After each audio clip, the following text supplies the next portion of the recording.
Hello, everybody. Thank you for tuning in to ChannelBK. My name is Brian. Holy moly. It has taken a little bit this time. I apologize. It probably is going to sound in the voice, too. Of course, not feeling well. I'm sick. It's fine. We're going to keep going. We're going to get list week done. Top 3 concerts of the year. Yes, only 3, and you're going to see why. I went to 6 this year. I ended up picking 3 for the list because I felt like that was the most respectable one. Honorable mentions: Touche Amore, Blink-182, and the Sad Summer Festival, which happened this summer. It had bands like Knuckle Puck, The Somerset. I saw Daisy Grenade there. That was the first time I heard of them, and I really liked them. So stay tuned for my list week because they will be showing up again. So let's just get into the top 3. Number 3, I Want to Disappear in the USA. The story so far with Koyo and Superheaven at KEMBA Live. Koyo, I was into. They kind of reminded me of the story so far a bit sonically. Superheaven, never heard of them. I've always heard the name. They were kind of like a sludgy, kind of stonery sounding rock band. They were all right. I feel like musically they were really good, but I wasn't into the vocals as much. But the story so far put on a great show. They had a nice wide-ranging set list. Obviously, I went to Ohio to see them because, they didn't go anywhere in Michigan, so that's why we went and saw them in Ohio. They did a lot of their new album. They did most of their new album, actually, and then obviously some older stuff, some bigger hits, some deep cuts. And this is my first time at KEMBA Live, and it was a nice venue. It was really interesting, like the layout of it.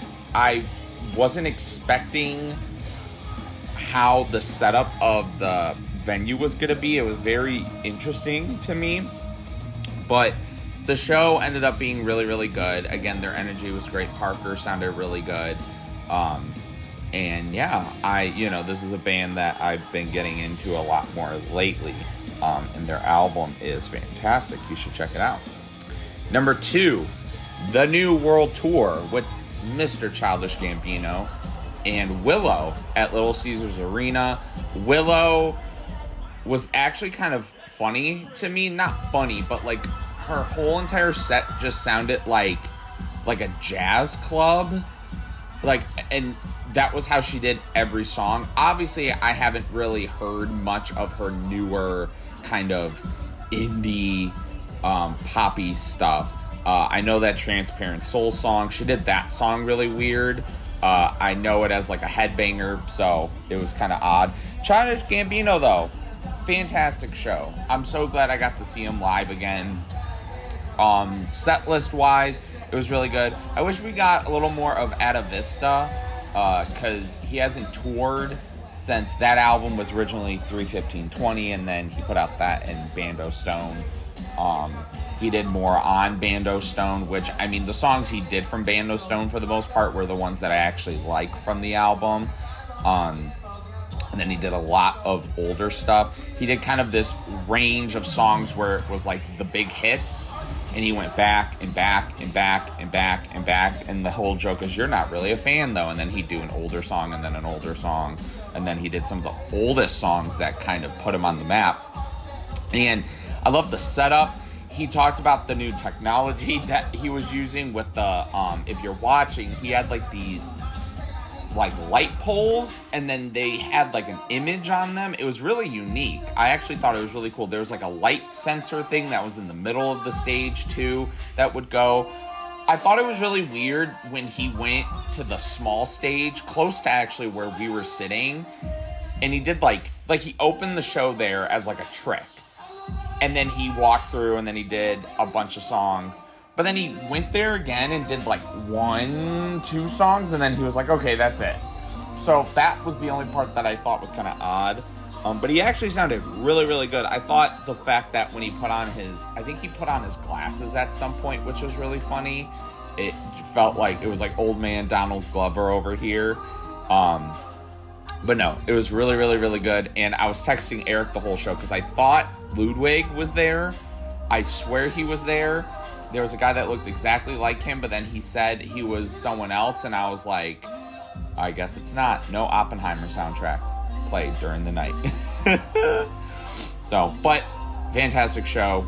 Great way to go out. And hopefully, you know, he does the rest of those tour dates soon, because I know he stopped because of everything mentally going on with him. So we'll see. And at number 1, which weirdly enough, this probably would have been my number 2, but I'll get into why. So it was the new Blue Sun Live 2024 of André 3000 at the Masonic Temple Theater. So these shows all kind of popped up. And I ended up going to the earlier show, which was very interesting. He did 2 shows. He did 3 shows in Michigan. He did one at, oh my God, I'm trying to think of the venue right now. But that was one I wanted to go to because it was known as like kind of like a jazzy bar club thing. But he did the Masonic Temple, which was actually the 3rd part of the building I'd been to. I've been to every single part of this building for concerts. The normal, like, stage. When I saw Tom York, it was in the cathedral. And then here, it was on, like, the 2nd or 3rd floor. It was really crazy. We picked up tickets there. Physical tickets. It was awesome getting a physical ticket. We had no camera, so you're probably just going to get a bunch of goofy pictures or whatever. So obviously, Andre's in this new stage of his career. He put out this like flute instrumental album, and it's an album that I personally think is cool. It's solid. It's not amazing to me, but it was cool that he, you know, finally kind of came out and was doing music again.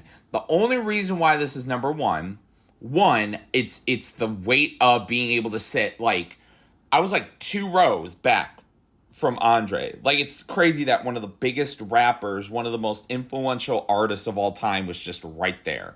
The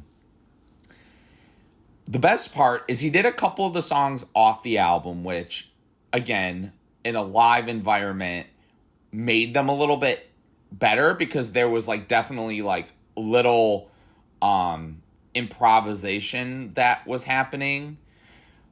But most of the night was actually just that. It was all just off-the-cuff music pieces. André talked to us a lot about, you know, being in Detroit. He was excited to be there. He, you know, talked about, you know, he joked around during the sets. He was very much one-on-one with us. Like, again, it's just funny that André's putting out this mystical flute album, and then he's, like, saying all this funny shit as well. Like, he was, like, just saying random mumblings, and he's like, I said nothing. I just made all that shit up. And, like, it was just so fun to just be in the moment with him.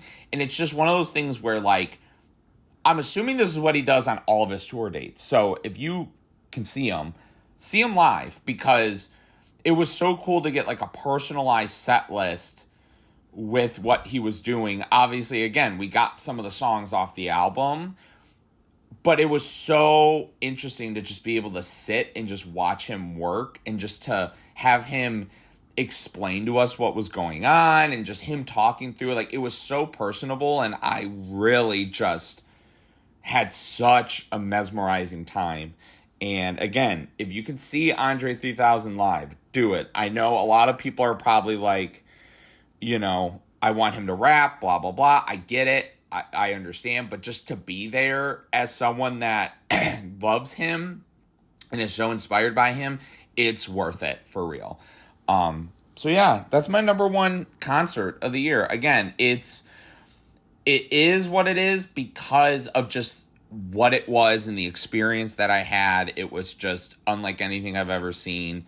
But what were some of your favorite concerts of the year? Leave it in the comments below. Like, comment, subscribe. I got 2 more lists. And then obviously, you know, movies come sometime next year. We'll get there. I'm sorry these are late. But thank you all so much for watching. Thank you for tuning in to ChannelBK. Peace out, everybody.